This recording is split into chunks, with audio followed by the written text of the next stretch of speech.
I did forget.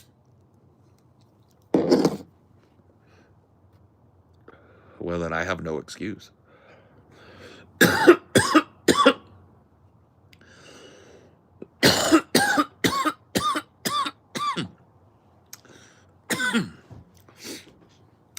Spitball with me a little bit. Yeah. 5. You want to spitball on stream? Yeah, why not? 5 horrible films that I love. 5 unintentionally hilarious films. I did make a list already. Did you? Yeah. Hello.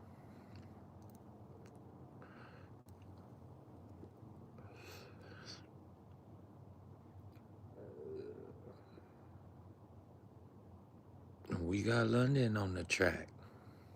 Stupid films worth every second. Low-rated movies worth your time. Oh, yeah. What else? Best chamber films. Uh-huh. Movies you never stop watching. Ones you just watch over and over and over. I feel like that one might be an ongoing series or something. Yeah. Where it's like, but I don't know. I like those. Those are good starting points. Beard's looking good. Thanks, guys. It's coming in nicely. Remakes no one asked for. Yeah. Those are all good starting points. I just need to pick one. Mm-hmm.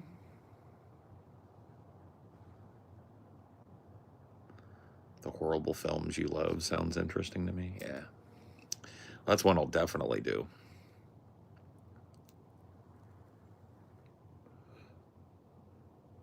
I'll get to that eventually. Spitballing because I just wrapped all photography for What the Fuck is Twilight. Just finished. Got it wrapped. Got it. It's done. Like writing, conceptual, research, writing, filming, edit. Now, the edit is worth a couple of fingers, okay? Maybe 3 fingers worth, but that 5 steps. Conceptual, research, filming. Wait, conceptual, research, writing, filming, edit. Just post-production, yep. And that is Amelia's. Now it's gone to Amelia's world. She's going to be a mad scientist, dissecting it, sewing it together.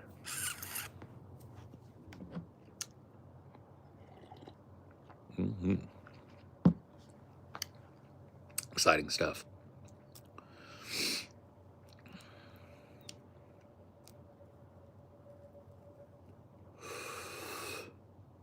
This guy has stories. Yeah, I got stories, bro. I can tell you a few.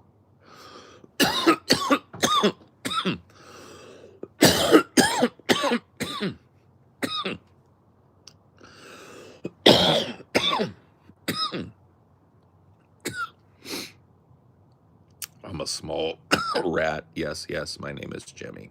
You're going to get banned. No, if you only knew some of the stories, I know. You ain't earned a death by my hand, boy. My greatest life story. All that coughing, sorry. I'm an old guy. Weed is tough. My greatest life story. One time I had to pull my underwear out of my own dog's ass. And that was for me. Yeah. That was the point in my life, the fulcrum point in my life. The elastic waistband of my underwear. I noticed my my Cocker Spaniel was scooching his butt. And I was like, huh, what's going on back there, buddy? And I looked, and there was something hanging out. And I was like, what is that? So I held him still, and I grabbed it, and it was the elastic waistband of a pair of my skivvies. The motherfucker had eaten a whole pair of my underwear, and the whole waistband was trying to come out his asshole. And it's at that moment I knew that life was an absurdity, that life was a big, absurd, tragic comedy. Because I had to grab the loop and pull it out of my dog's ass while he protested the whole time, like I was trying to kill him. And slowly but surely, it came out. I mean, the vet would have done the same thing. No, 100%. Yeah. Now, I was told by people, because it was a loop in there, Yeah. like it's a circle. Yeah. If it was looped around his intestine or something, I could have really done some damage. Yeah. But it just came right out. Why and how? Dogs, this one, are obsessed with your stinkiness. So like your underwear, right where your crotch is at, right where your butthole is at, they love it. They love it. Dinor, when I kick, yeah, I'm mentioning you. When I kick my pants off at night or my underwear at night, I will lay down in bed, and it won't be long until I hear, and I'm like, Dinor, stop. Come over here. You know what he's doing? He's licking my ass. Now, Dinor has never gone to the point of eating my underwear. He just likes licking the ball sweat and ass juice. But Freckles, my Cocker Spaniel, when I was a teenager, he went a little further with it. He liked to dine on the underwear. Salty balls, yeah, exactly. Amy, you asked for the story of my life, and really, I became a man that day. That day was the first time that I was alone in the house and I had to deal with something that was adult, truly adult. I had to pull underwear out of a dog's ass.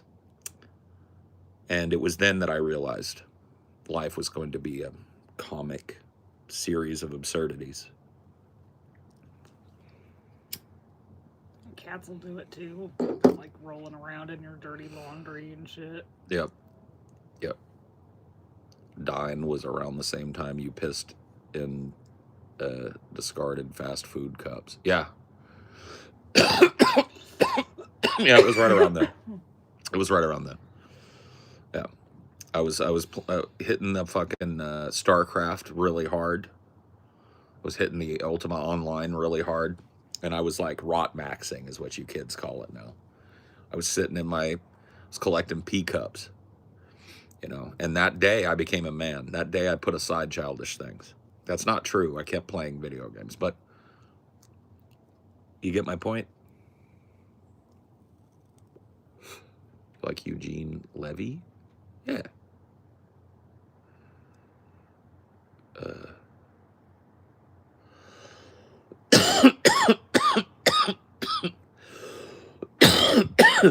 Yeah, what's up with Eugene Levy?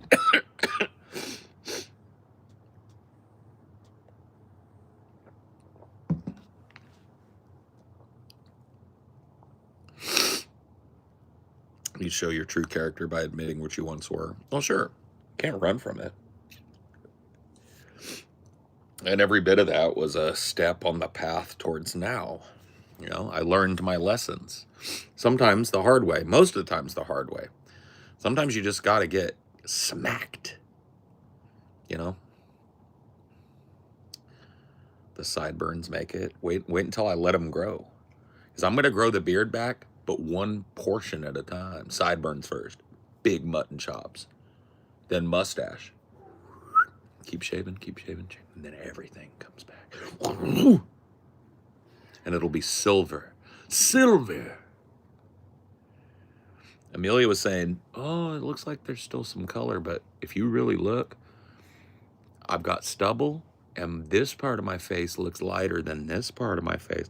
That's not a good sign. That means gray. Well, that is a good sign for me. That means gray hair is coming back. It's going to be gray as fuck.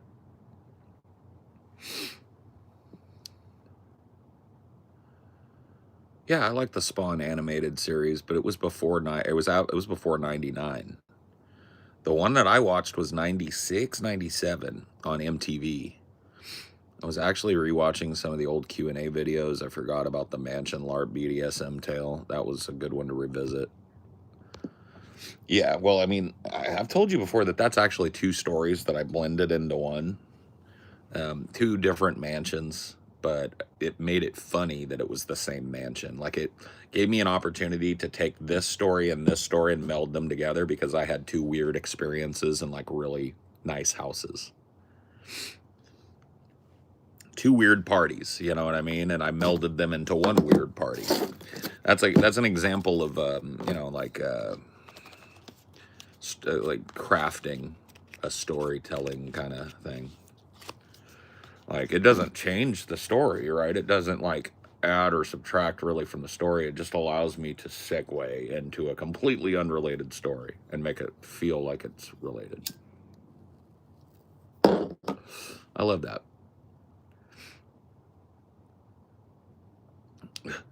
Man, dumbasses abound tonight.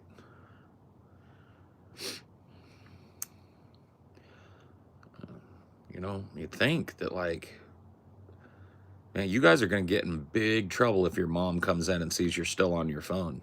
You remember what she said. If she catches you reading your phone after lights out again, you're going to lose that phone for a week. So you better put it away.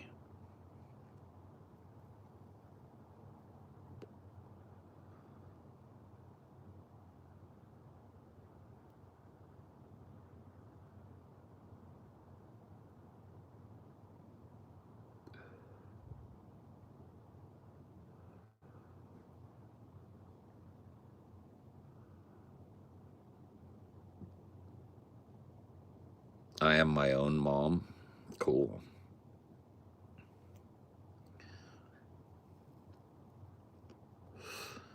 Yeah. You remember, you have a lip piercing. Is it still open? It is there, and it would probably be pretty easy for me to reopen it, but it is closed in the middle, for sure.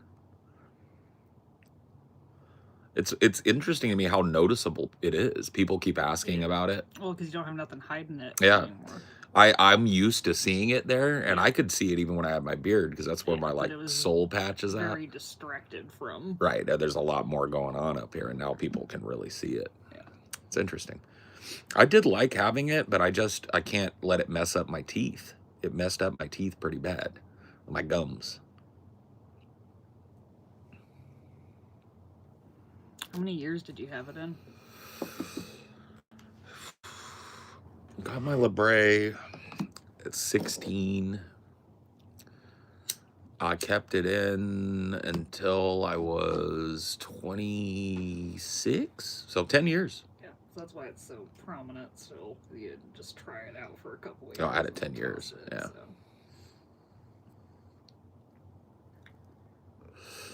Do you believe in God? Nope. Was that your only piercing? Nope.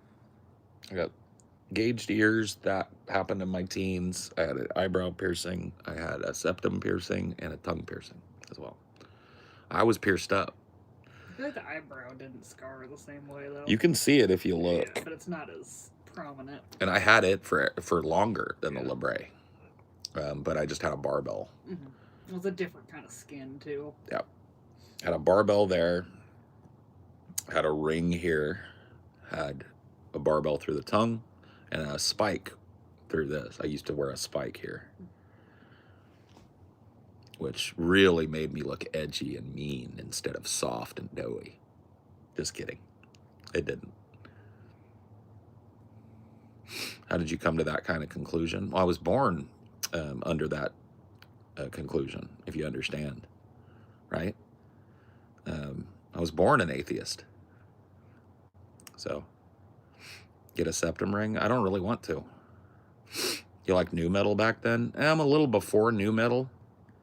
Alt rock, like alternative stuff, grunge. Yeah. Hello, cigarette. What do you think, cigarette? Do I need to wait, or are you ready to cheers, bro?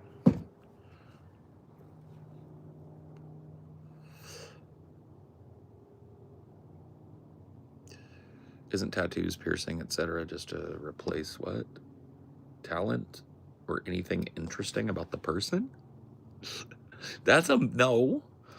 I've met tons of interesting people who have no tattoos and piercings, and I've met tons of interesting people who have tons of tattoos and piercings, and a whole mix.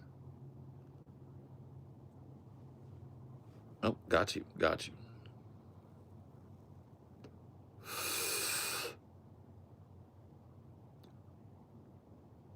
Wolf Mother? Don't know much. Honestly, the most interesting people I've had tattoos from my experience. You've met, yeah. I mean, it just depends, man.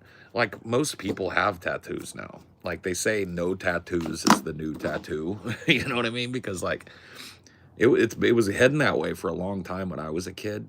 But now it just seems like it's... Because it's out of the bag, you know? Like, you don't have to have no tattoos to get a job. You okay, honey? No, I'm just reading. Okay, sorry. A resting, concerned face. I just happened to glance at you, and I was like, oh, shit. Did we get bad news? Amelia, when she's reading, this is the look that she has on her face. The best approximation, right? Here we go.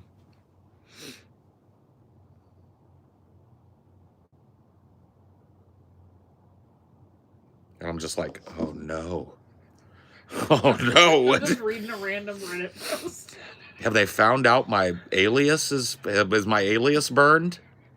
What happened? I mean, to a certain extent, yes, but there's still jobs out there that prefer no. Yeah. No, for sure. Like, you know, you're more like, but I'm just talking about when I was a kid, right? You're not looking for like a fucking desk job. You're going to work at a fucking, like I worked at a Starbucks. I worked at a Wendy's. I worked at a Blockbuster, right? None of those places would have allowed me to have a neck tat or hand tats or tats above my, like below my sleeve line up on this part of my arm. No place would have hired me if I'd have had one tattoo in any of those spots. And now those types of jobs don't give a fuck. I see people all the time with piercings, face tats, pink hair. I couldn't do that, anything cool with my hair. I wasn't even allowed to do like a mohawk or anything. Like I couldn't do crazy stuff, you know, and now people don't give a shit.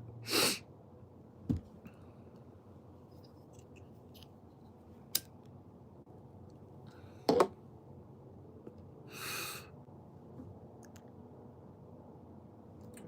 guess Starbucks people are suing Starbucks over a new dress code. They're tightening up. Well, see, that's the thing is it's like, it used to be tight. Yeah. Our dress code used to be black or khaki pants, white or black polo shirt, and apron over it. That's all you could wear. And they loosened it up and let people start wearing what they wanted. And it sounds like to me, people pushed it too far. Yeah. Started showing up in like fishnet fucking shit. And Starbucks was like, eh. I guess what they're suing over is they were selling stuff on their like corporate store, and then they changed the dress code and the stuff they sold. They didn't reimburse people. Oh, so they're forcing you to buy new shit. So like you they were selling shit, and then they changed the dress code. The stuff that they sold employees was no longer within the dress code. Gotcha. Yeah, that's ass. That's ass.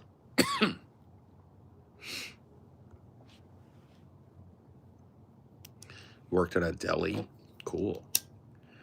I like delis. Deli, I always thought that like working at the deli at the grocery store might be kind of a chill job. Because you just scoop stuff for people, you know what I mean? And then every once in a while you got to shave off some ham or something on the weird little machine.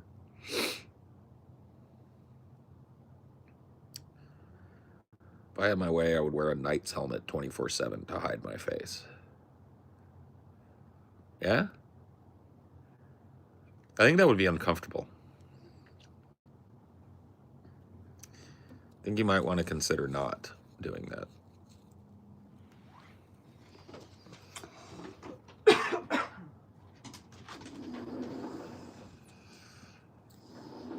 The Hannibal mask toughened your nipples, didn't it?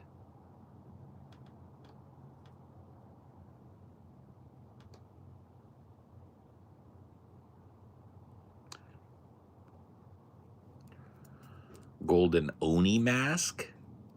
Is that like a Japanese demon mask? I think. That's cool. And so chill because my managers hated going on the hot side of the deli and nobody liked working it. So I would just make sure I always had fresh fried chicken and sides and chilled all day. Yeah, bro. I always thought that'd be a pretty fucking chill job. It's one of those things, bro. If my internet shit don't work out, man, I'm gonna go apply at the grocery store. I'm gonna say, hey, you need an old guy that can scoop. Dude, I'm the best fucking potato salad scooper in the West.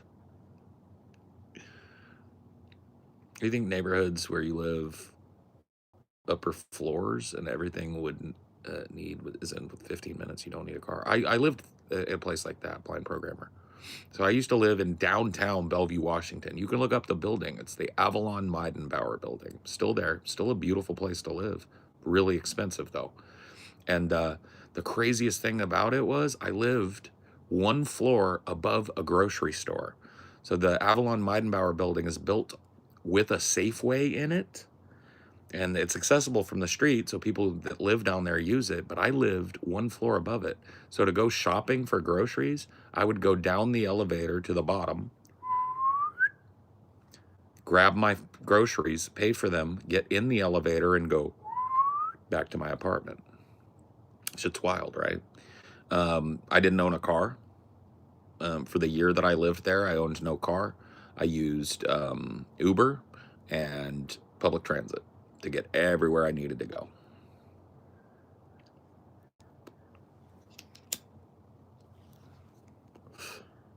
I don't talk about Japan culture, bro. You prefer the woods over that? Yeah. Yes. I do. That was really cool, though. I will admit, bro. I'm glad I did it. I'm glad I experienced it. And I think if I had to live in a city, I could live, you know, in a place that had good public transit and everything was easy to get to and stuff. But yeah, living like that is really expensive, is what I learned. I'll tell you guys if you want, and this is in 2016, how much I was paying a month for a one-bedroom apartment in the Avalon Meidenbauer building. I might have told some of you this, so don't spoil it if you know. Why don't you guys throw out some guess? What was my per month rent at the Avalon Meidenbauer building, downtown Bellevue? You can go look it up if you want to try and zero it in. I know it's different now.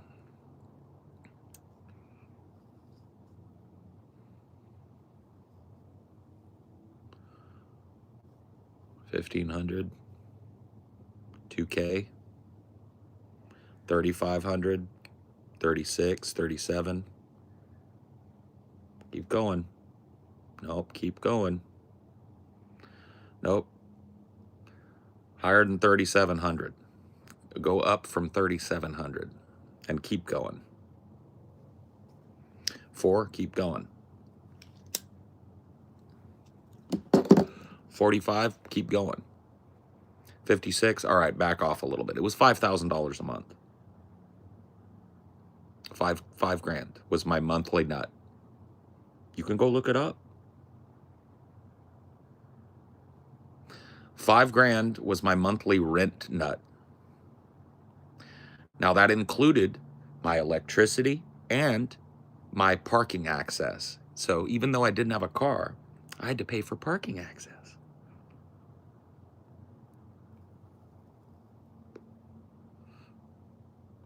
How the hell did you pay that?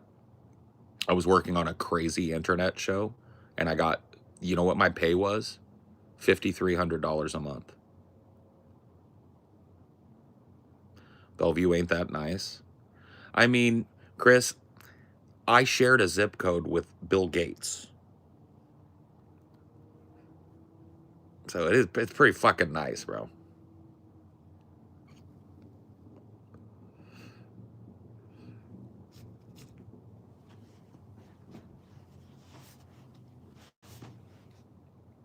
So I pay way less than half that to live where I live now. Way less. You see? It's expensive to live in that type of place.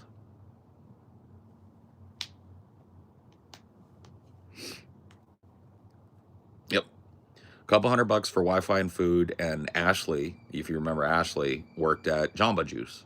And so her shit covered every other incidental that we had, most of our bills outside of the rent and the electricity. I had a couple $100 that I would float every month.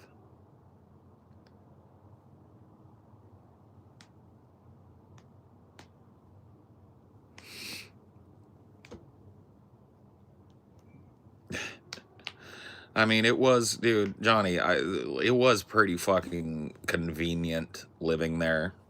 Like, you know what I mean? Like, I tell people about it all the time because I don't think you understand how fucking cool it is to go down an elevator to do your shopping. I mean, and it was a full-size grocery store, too, not some little half-ass grocery store. It had a deli, had the pharmacy, had everything you need. So it's just like that alone, living right on top of that, saved me who knows how many hours over that year, right? Like, let's say that you forget something at the store. Fuck, we forgot pepper flakes. It's like a 5-minute trip to go grab them. You know what I mean? The convenience. Huh? I love a tea. Thank you. Yeah. I mean, it was just a fucking nutty thing.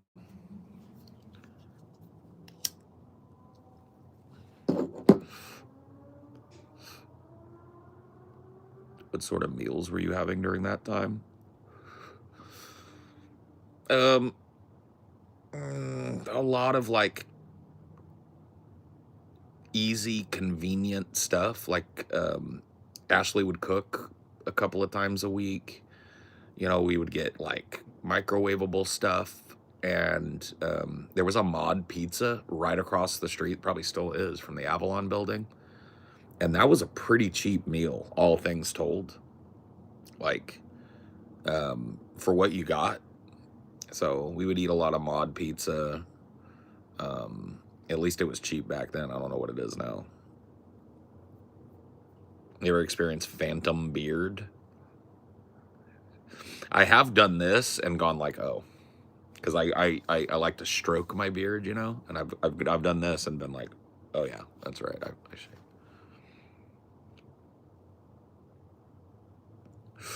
Oh yeah, damn, that's a long ass fucking day, ghoul.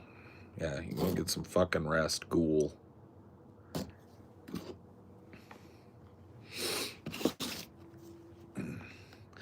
The 13 coin streams. Oh yeah, yeah. That was my favorite little restaurant down there.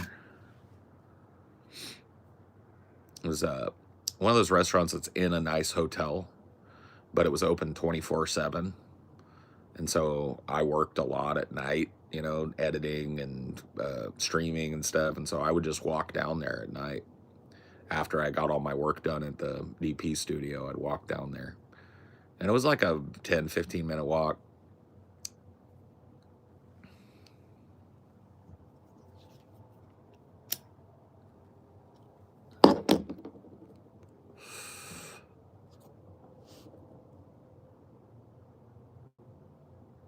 You plan on doing much more traveling abroad? I've never traveled abroad.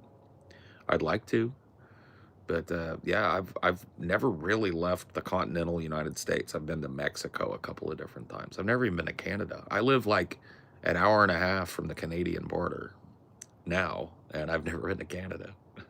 So if I can figure that shit out. Did you get housekeeping? No. Didn't even have AC. Rachel Maddow. Paul, what do you think ID gated internet? Do you think it will hit your show's traffic since people will be restricted? Yeah. Oh yeah, the ID gated internet is gonna hit everybody in the industry because there are gonna be some people who just refuse to do it or can't do it or whatever the fuck. So yeah. Well, I mean, to be fair, in Washington, you don't need it. I don't have AC in this house. I have central heat, like a furnace, but no air conditioner on the house. You don't need it. The hottest it got this summer was, I think it touched 80, or it touched 85 for a couple of days. Just close up the house, bro. Close up the house, and then as soon as the sun starts going down, open it up and put your fans in the windows, and hey, you don't even need it. It's just pointless.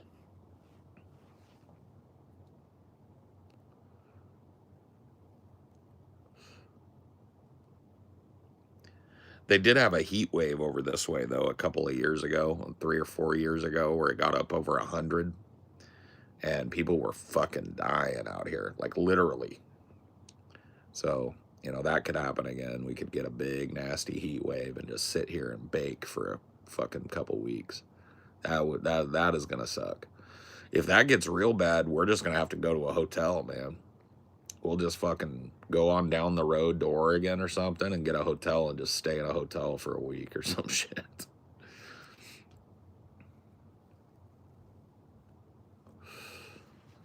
Still getting 90-degree days in Cali. Fuck that. Yeah, it's already to the point where I need a sweater most of the time. Like in the morning, like until noon, it's chilly enough that like I want a sweater. And then right around noon, it gets, you know, like 75 or something, and you're like, all right.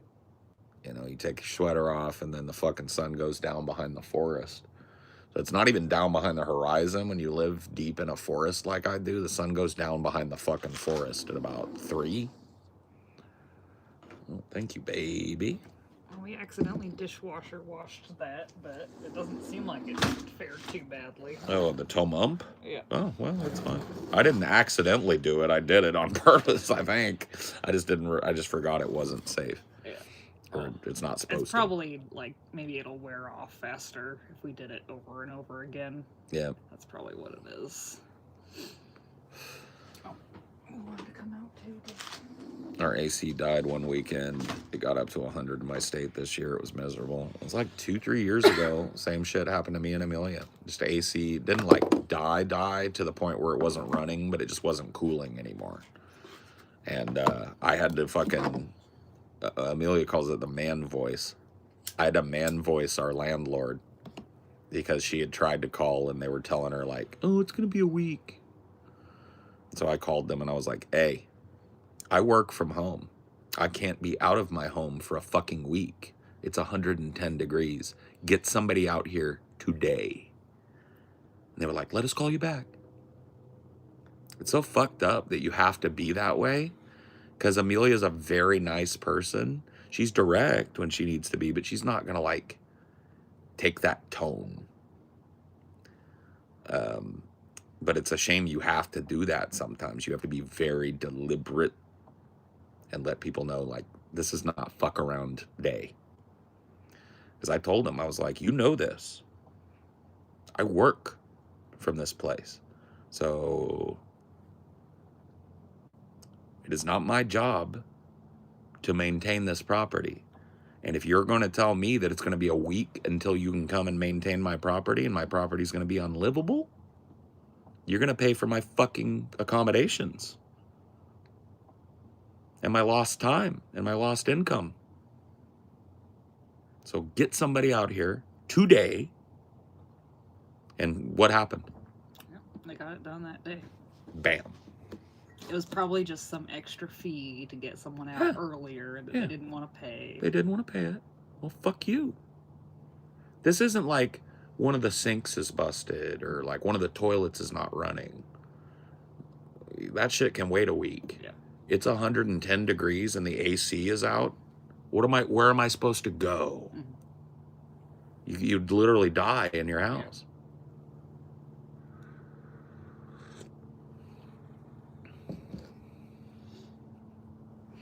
Oh, yeah. Yeah, you want to see how snappy they expect you to be? Be a day late with your rent. Watch your phone blow up. Watch the fucking eviction threats. It comes immediately. So you're a day late and $1 short. They'll fuck you right up the ass. But then they just okey doke their way through whatever. You know what I mean? It's just like the lord and landlord is taken very seriously in this country. It's become literal. It's time for a little Mao Zedong, methinks. Maybe not as far as he went, but I think it is time to seize some of these motherfuckers' property. And not give them any recompense for it, because they make their living profiting off of privation. Squeezing a person of every ounce of money that they possibly can legally. And like, it's shit that it's not like renters are like 10 times rougher on a house than if they were living in it. They are now. Yeah. They are now. That's something that I read an article about it a couple of years ago, about how landlords and stuff are complaining about how, like, the fucking the deposits that they're allowed to ask for just aren't enough, because people don't give a fuck anymore. They're paying too much goddamn money. When it comes time to move out, they don't care that they leave it nice. Mm-hmm. They don't treat it like it's their own place, because they're just not. They hate their fucking landlord. Oh, I see what you're saying. Yeah. They hate the money that they have to pay. They hate the landlord. And they've been fucked So it's up like the ass too many times. It's like quiet quitting. The deposit being taken, even when they do try to make it nice. You see what my attitude about the deposit is? Yeah. I charge it to the game immediately. We're not getting that. They're going to come up with 90 different reasons why we don't get that. So charge it to the fucking game. But you know what else I'm going to charge to the game? The autistic level of cleaning that I would if I thought I was getting that back. Mm-hmm. The autistic level of care that I might take with, like, paint. Or spackling a little holes. Yeah. I ain't doing none of that. Worrying about a stain on the carpet. I ain't fucking kidding. Rip that carpet out. You got my deposit, don't you? Go fuck yourself.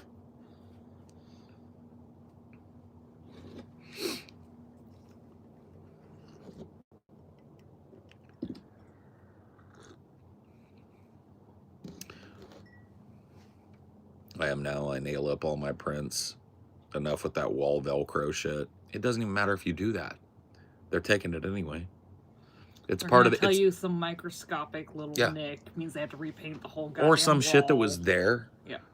You know what I mean? It was there when you moved in, and they're going to charge you for it, and they probably charged the previous tenant for it too when they moved out. Mm-hmm. It's just another way for them to get an extra fistful of money out of your pocket. They say, oh, you could get this back, and the regulations say they have to give it back if X, Y, and Z. Like, even with like the states that have them prove with the receipts their repairs that they're charging you for, you don't know if that's their buddy. Yeah. Well, you saw how it was with our last place. Yeah. The dude that came worked for the fucking office, so the receipts came from him. Mm-hmm. So they just show receipts for work they never did, or for half-assed jobs that never got finished. Or if it is a contractor that they have to use, it could be one of their friend contractors that cuts them in. It's just bullshit. Yeah. It's just bullshit. The truth of the matter is that they should be able to assess a certain amount every month for repairs and wear and tear, and that should be it. Fold it into the rent.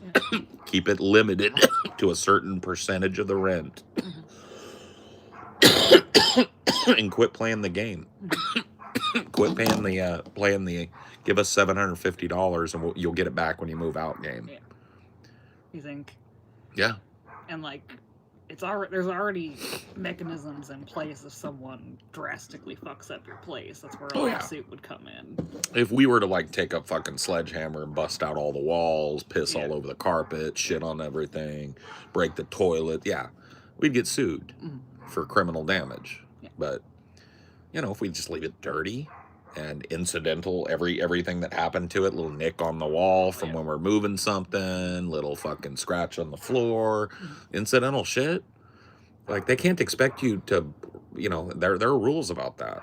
Yeah. You know what I mean? What is incidental damage? What is normal damage from normal living conditions?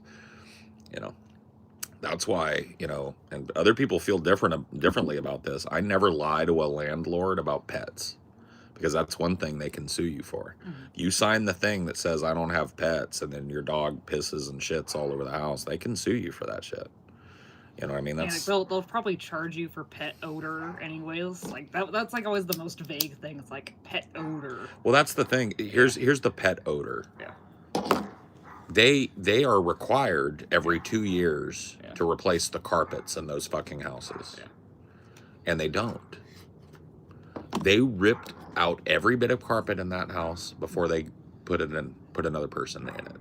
So the pet odor goes away when they do the thing they have to do anyway. Yeah. Any pet odor you're going to have is probably going to be in the carpet. Yeah. And when that gets ripped out and replaced, there's no pet odor. Get it? But they charge you for it anyway. They finance it on your ass. So I can't own state natural resources like oil, minerals. Why can't I own land? That's a little absurd.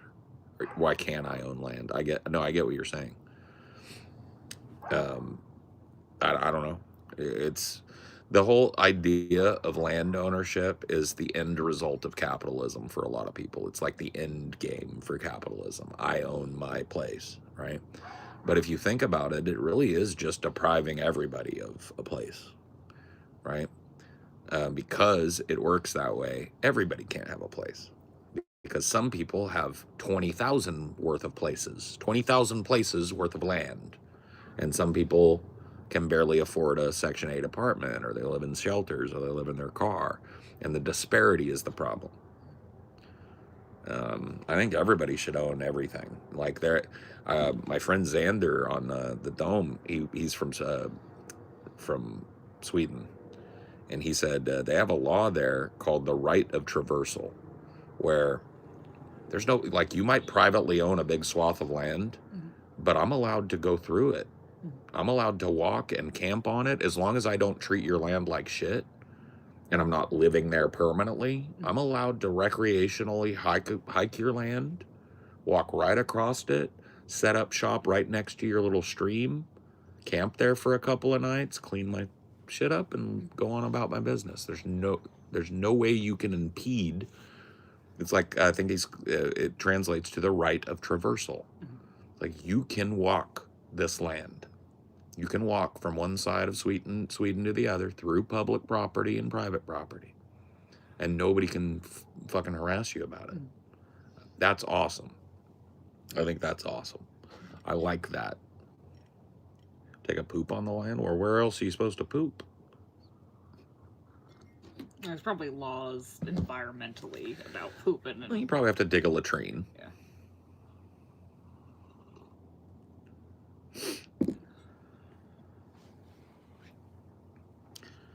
When I was a kid in Tanzania, all land is owned by the government, but your family can rent it out for cheap on 100-year leases. That's really cool. I mean, something like that would be kind of cool. The problem with that is that it allows the government to just, like, without any really legal due process, just seize the land. They're like, oh, you know what? I guess the lease could be binding, so that's kind of nice.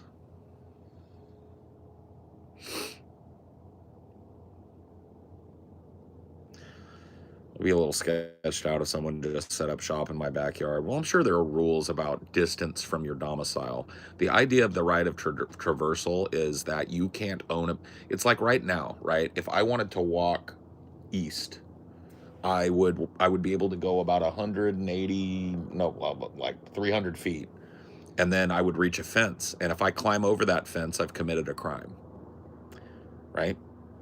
In Sweden, if I wanted to walk east, I would just walk east, and there would be, if there's a fence, there would be a gate in the fence, and I would walk through your backyard to get to the next backyard, to get to the next street, to get to the next backyard. I wouldn't have to go out and around your abode, right? But the same would be true for other people. Other people, if they wanted to go west, they could just walk through your shit, not your house. And they certainly can't set up, I know there are rules that, like I said, distance from your domicile, size of your plot of land. Like, if your plot of land is small, you can't accommodate a big camping trip, But distance from your domicile. So if you own a big tract of land, you got a domicile at one end of it, and in order to get down the river, somebody has to pass through your land, they can. And there's nothing you can do about it. And if they want to camp this far from your domicile on your land, they can. There's nothing you can do about it. Now, if they set up residence, I'm sure there's laws about that too.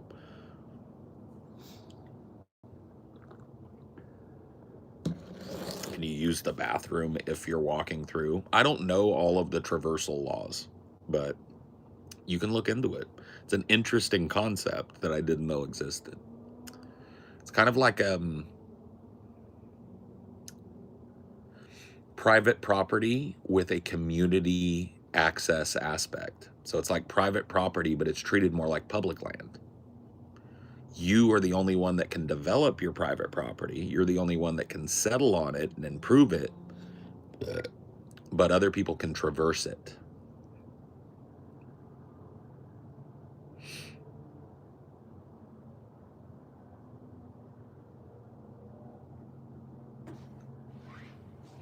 Montana has the right to roam. I'll have to look into that. What's your favorite fish? What is that fish? Is it the moa? I think it's called a moa. Something like that. It's the world's most useless animal. They're big. They're like a big plate-sized fish. And they're often cited as the world's most useless animal. They occupy nothing on the food chain. They have no defenses. It takes them fucking forever to reproduce. They're just idiots. They have no purpose, right? They like the sunfish. Yeah, that's what it is. The sunfish. Yeah, the moa moa. Yeah. Yeah. It's an utterly pointless animal. Like they're stupid too, even for fish. Like they're got a huge body, tiny brain. Their adaptations are actually negative because it makes them slow, easy targets. They don't breed at replacement rate very well, so they. No, that's the only reason they are alive, right? Oh, Is because they have so many eggs. Oh, that's right. Yeah, that's right. They do breed. They're only alive because they shit out thousands of eggs, and so, but they're just like floating dinner.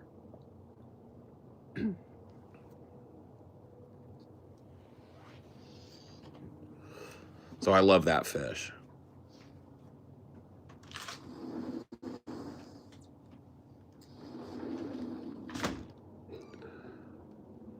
Yeah. Yeah, predators don't even like to eat them. They'll kill them and then just kind of let them rot.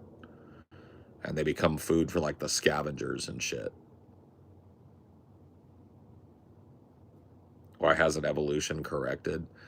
I mean, there are tons of animals that occupy these like little evolutionary niches, right? And they survive. They survive not because their adaptations are beneficial, but because they're abundant or um, they don't.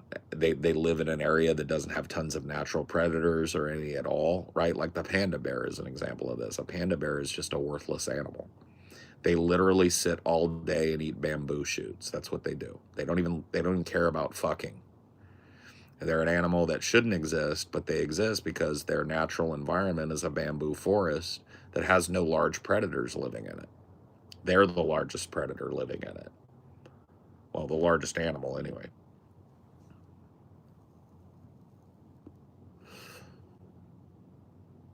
I feel bad for fish that I knew it was a sunfish just by its fucked up description. They're really something amazing. No, I love them. Yeah, they're great. I love a useless animal. I feel a kinship with the useless animals.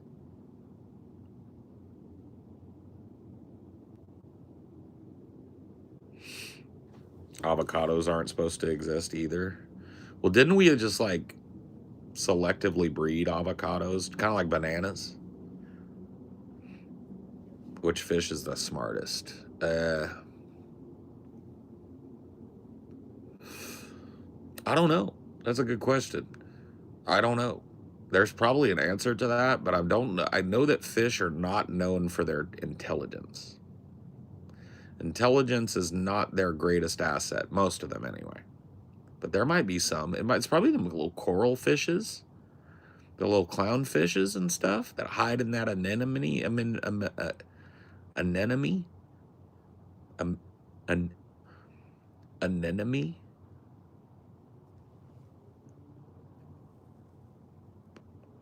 Anemone? Anemone.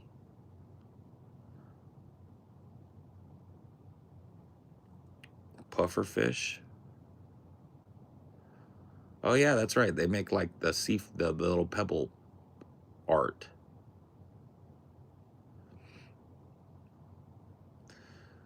Evolution is a theory. You really think we evolved from some sort of fish? Do you understand what a theory is in science? A theory isn't, I just sat around on my ass and I think I got a theory that the moon is made of Swiss cheese. Yeah. A theory in science is something that has testable and repeatable evidence. Uh-oh. But to answer your question in total good faith, no, I don't think we evolved from fish. I think fish and we evolved from a common ancestor.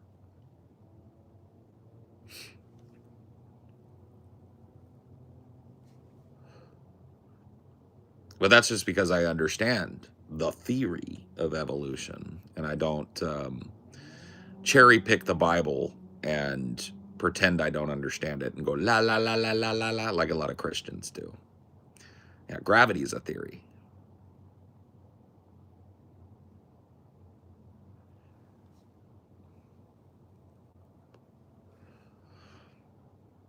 You accept that. You accept that when you jump, you will come back to the earth. You accept that when you throw something, it will fall, right? You accept that when what goes up must come down. That's a theory. Prove that the start of the universe can be repeated. Well, there are a number of strong current theories about the universe being cyclical or about the multiverse. I recently read something about the speed of the Big Bang being slower than they anticipated. Like the actual explosion was instantaneous, but the spread of it was slowed down by the density of it. So the great thing about science is that it constantly self-corrects, unlike religion. So if there's a scientific idea and then later on a new method is created that proves that idea wrong, science goes, that idea is wrong and throws it away. Religion goes, no, no, no, no. That idea must be good because God said it. So, yeah. Thing about science is non-scientist. So you have to be, okay, so do you have to be a chef to understand food? Do you have to be an artist to appreciate painting? Do you have to be a musician to listen to music and talk about music? Do you have to be a filmmaker? Yes, okay. So what are you that you're allowed to check me? Are you a psychologist? Are you a linguist? Are you a philosopher? What are you? A lab technician? So what did I say? If you're a lab technician, what did I say about science that was wrong? Is science self-correcting? Because that's what I said about science. So go ahead and correct me, lab technician. Is science self-correcting? Yes, no, maybe so. Took you a really short time to type yes a bunch of times up there, but now the yes is slow.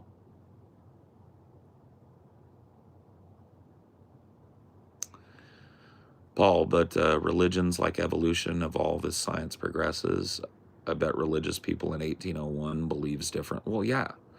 Yeah, no, I mean, like the Catholic Church has accepted a broad swath of science, but the evangelical church will still tell you that the earth is 6,000 years old.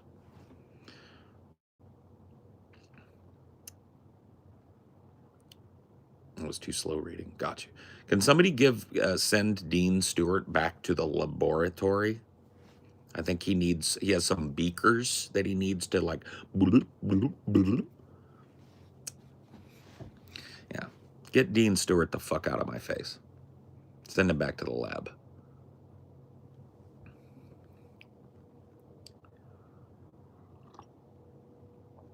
Talking to me like he's some sort of like fucking teacher or authority figure or some shit. I'm a grown ass man, bro. What the fuck? Hey, Paul. Just finished my gym set. You should come next time. Yeah, bro. Do you even lift, bro?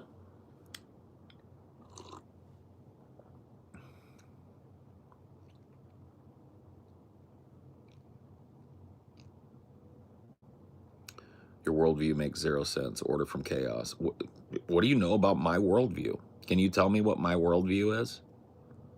Like, give me a quick. No. Don't. Okay, fuck. He got timed. When you come back from your 300 seconds, Mike Coates, I want your next thing to be you typing out a quick summation of my worldview. Since you know that my worldview is fucked up, I would like you to, when you come back, give me that.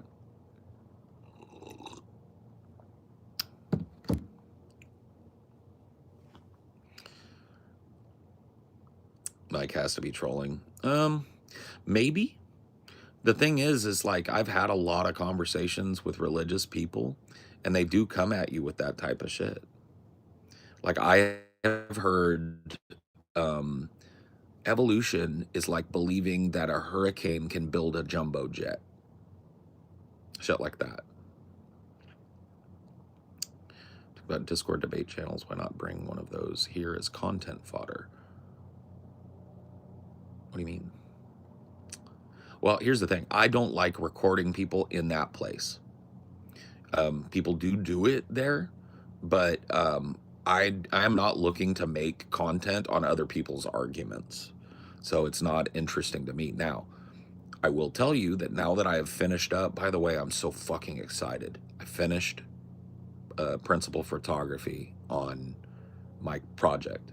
I'm calling it principal photography because this is going to be a feature-length film. I can tell you guys with pretty good authority at this point that I am in about a month going to release a 90-minute feature-length review of the Twilight films. And I finished that. And now that that is finished, I'm going to spin up a couple of more little side projects. And one of them is I'm going to start a Discord server whose only existence is for people to talk to me. 1v1, one-on-one. And I'm going to pull people in, and we're going to have our one-on-one conversation, and people can like throw their own, like, you know, hey, if I'm here's my channel, here's my social media, and then we're going to talk about it. And yeah, I'm thinking about making content with that. And maybe some of the people that are on the Thunderdome and the other adjacent servers will come on as guests. That would be cool. But it's 1v1, no Wikipedia warriors allowed. The kind of half joking tagline is going to be no prep, just talk.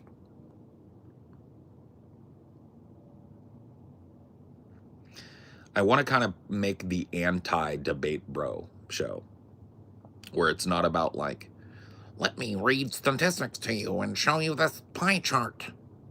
And it's more about like, you tell me what you think and what you believe about this.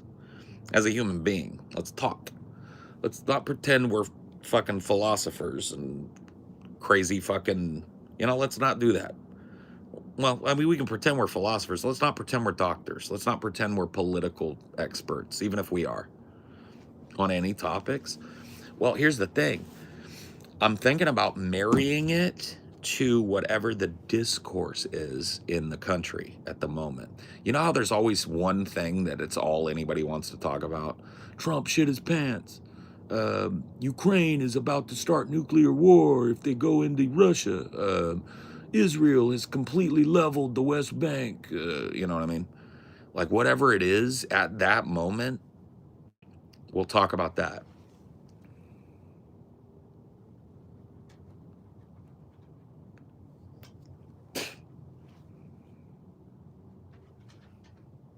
But no Wikipedia shit.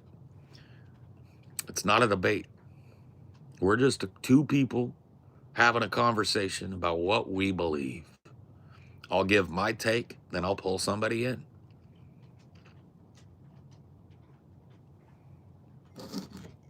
I'll give my take, and then I'll say something like, if you disagree with me, come in. If you agree with me, don't waste my fucking time.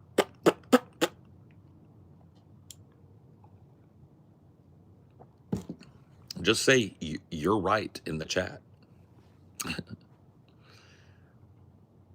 So if someone cites notes, do they get kicked? Yeah, I mean, I'm going to call them out on it. If I feel their Wikipedia worrying me, if I feel like they're looking shit up and looking for articles and blah, blah, blah, blah, blah, blah, blah, reading from a little script, little pre-prepared fucking shit, I will call them out. Maybe I'll come up with like a 3 strikes you're out rule, where it's like, your Wikipedia worrying, and they get an X. 3 X's, you're gone. It'll tip the scales too, because I can just decide when somebody X's out. 3, get out of here, fucker. Yeah, 2 strikes. Yeah, maybe 2 strike warning. 2nd strike, you're gone. You get 1 warning.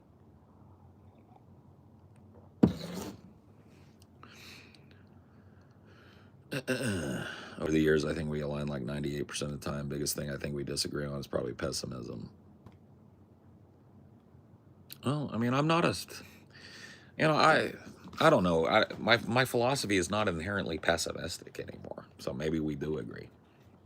Do you think modern debaters lean on to Wikipedia and outside sources rather than their knowledge in their head? Because it's way quicker to go to Wikipedia and get a layman's overview of something and then present it as fact than it is to read about things.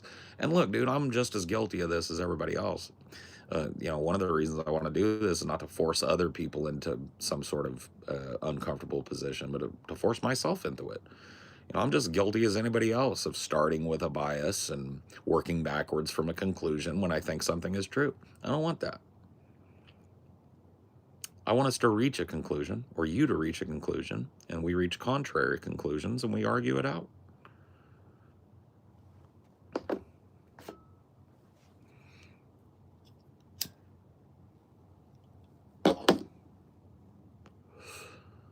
Always struck me as a Sartre-style existentialist. I'm glad I strike you as something.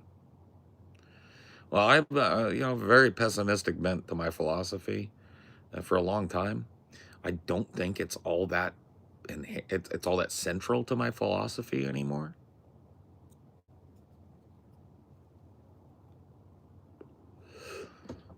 I don't have kids, no. Good to see, Paul. Did you see there's an Anaconda sequel starring Jack Black coming out? Shit. Bet you could bench 225 with 1 year of training. I'm not driven by that. Do you know anyone getting raptured tomorrow? Oh, bro, if the rapture actually is tomorrow, my whole fucking family is gone.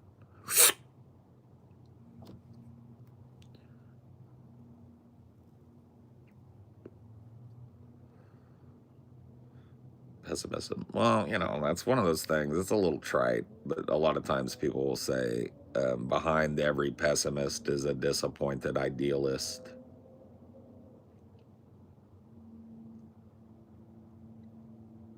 I find that to be somewhat true, if a little bit of a broad stroke. I could see pessimism, but I've leaned closer to nihilism. Nihilism and pessimism kind of hand in hand. And certainly I had a lot of nihilist tendencies, but I think, nihilism is closer to my core than pessimism was.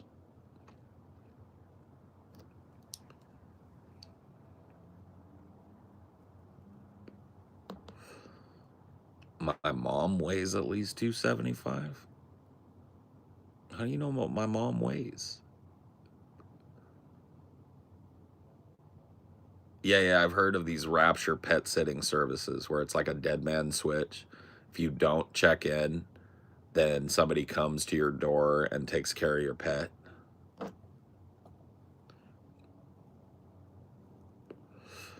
Why not absurdism? Live by no rules. I like a dash of absurdism. I've definitely got a little fucking fistful of absurdism in my personal philosophy. Like, it's there. A bit of a Dadaist as well. Paul, what do you think of open borders? Love it. I want the right of traversal for the planet. You know the blind programmer that were you here when I was talking about the Swedish right of traversal? I want that, but for the planet. What do you think about that? Dada Taoist, yeah.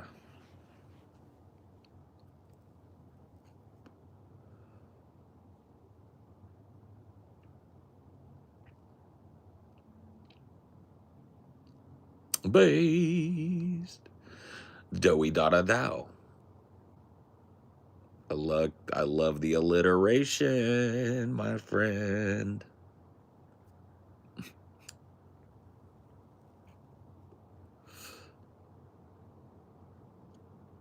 Let's dance. Put on your red shoes and dance the blues. Let's sway to the song that's playing on the radio. Let's jump.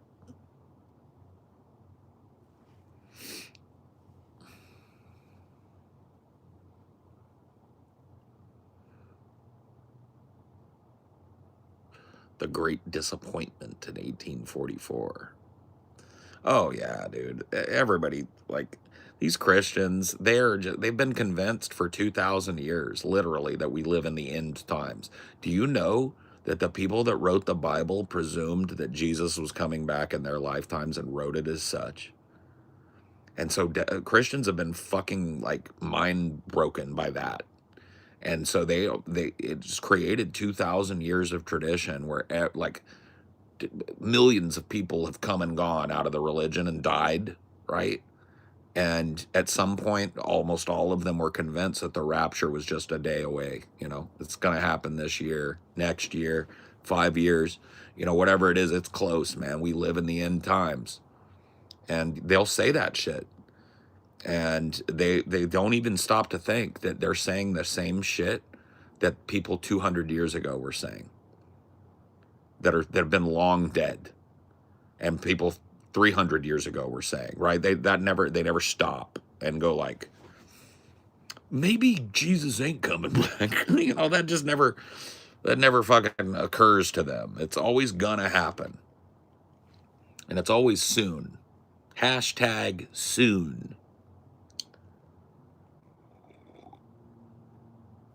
Girl I'm seeing fell asleep while watching John Carpenter's The Thing. What do I do?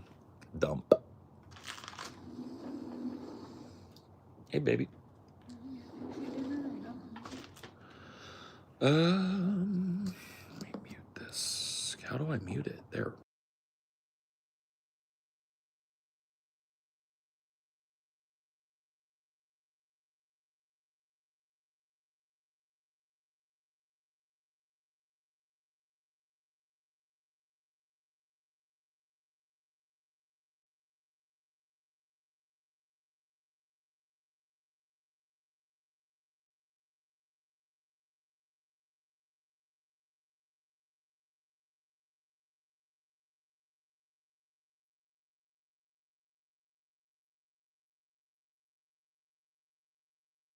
Let's jump.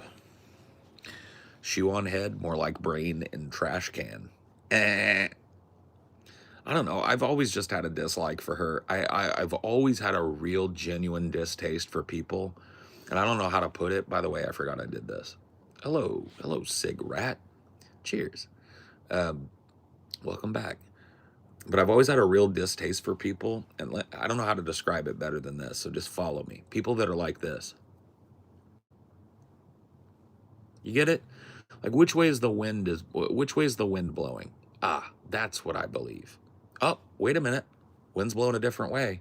Ah, that's what I believe. I got no respect for people like that. And that's shoe on head. A lot of other people too, but her, definitely. Shoe for brains. Yeah.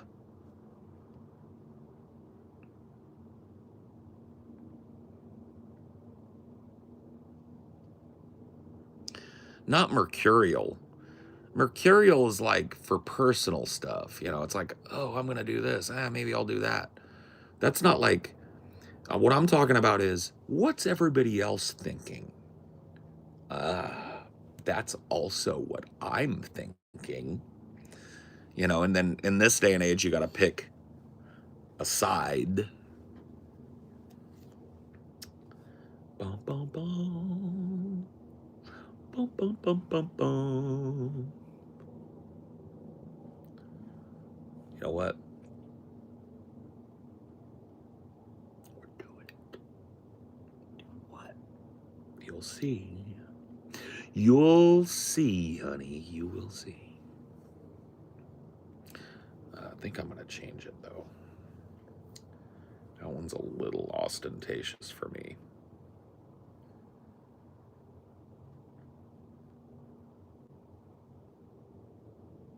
Yeah, let's just do this. Bloop. Bloop. Yeah.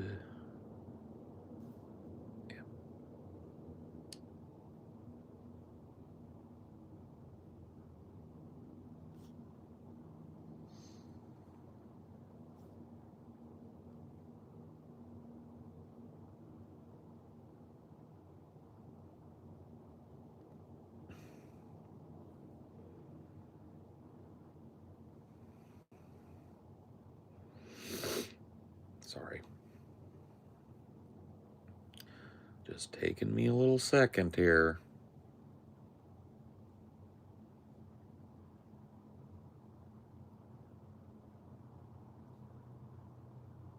Okay. Then I go here.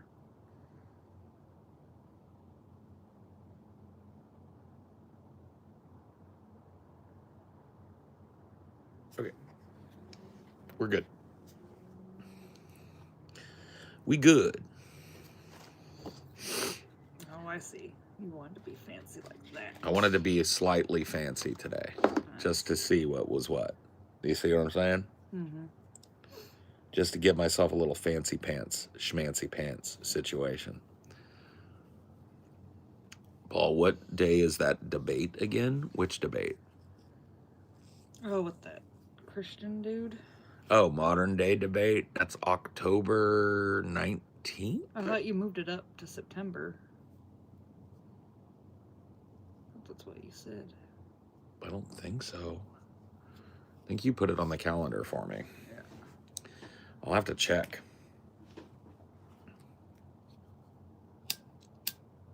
Yeah, you said September 29th. Okay. Yeah, my bad. Yeah, September 29th then. September 29th, and I'll give you like date or like time and where you can see it and all of that when it gets a little closer.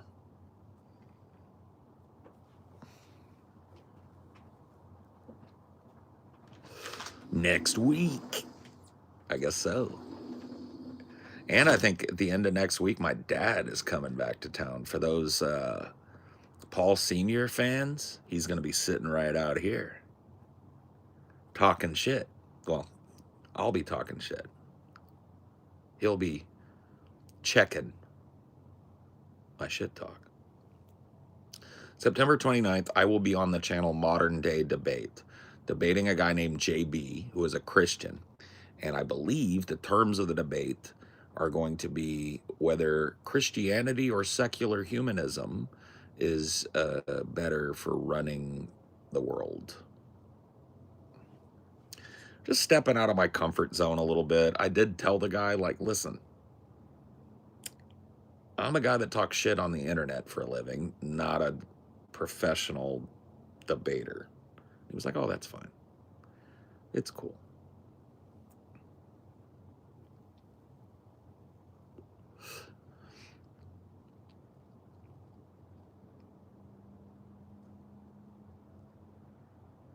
I have seen the Destiny versus Gavin McInnes, yeah. A lot of his debates are wild. He's had some. One of the things that I gotta give Destiny for is he is really good. He's like witty. He's quick. You know what I mean? He's really good at like saying something and just like leaving somebody stunned. Is it moderated? Lightly. Yeah. From you can go and look at the channel and you can see kind of like what the structure is. Modern day debate. If you search that on YouTube, it'll be the first channel that comes up.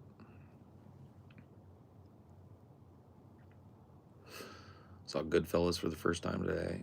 I went in with high expectations, and it was even better than I predicted. Oh yeah, Goodfellas is fucking amazing, bro.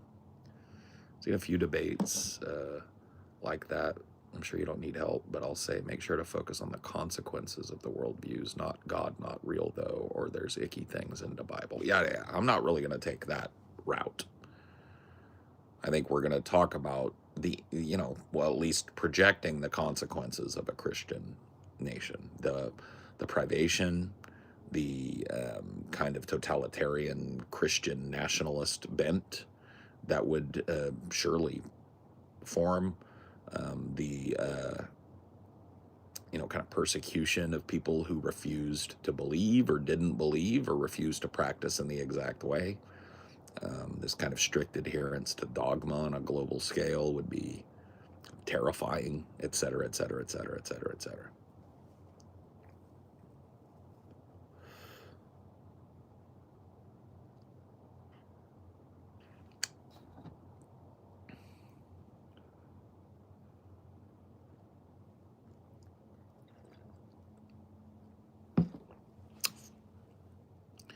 Kind of miss your head full of hair. I'm sorry, bro. Why don't you grow a beard to compensate? I will more than likely have a beard again. Okay? You realize that hair groweth. Hair doesn't even stop growing when you're dead. It just keeps growing. Is this debate scheduled before the Charlie Kirk incident? No. It was scheduled a couple of days ago. Give it a week, okay?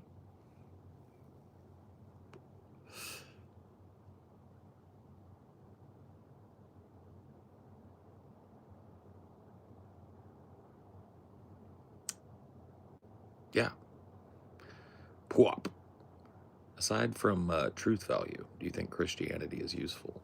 I think it could be useful in personal, like for personal reasons, like for personal spiritual reasons. Like I would never reach into somebody's head and rip Christianity out of it. The problem comes, in my estimation, when you start trying to apply Christianity to people who don't want it. And I don't know how you do that and run a country or the world with a Christian bent. I just don't know how that works. And so that'll be the crux of my kind of position, I think. I'm not going to over prep myself because that's not my philosophy. I'm not against preparation and I'm not against highly prepared debate stuff. That's just not how I prefer to talk. I'm hoping that the conversation between me and the gentleman can be more philosophical in nature rather than Wikipedia pie chart shit. But we'll see.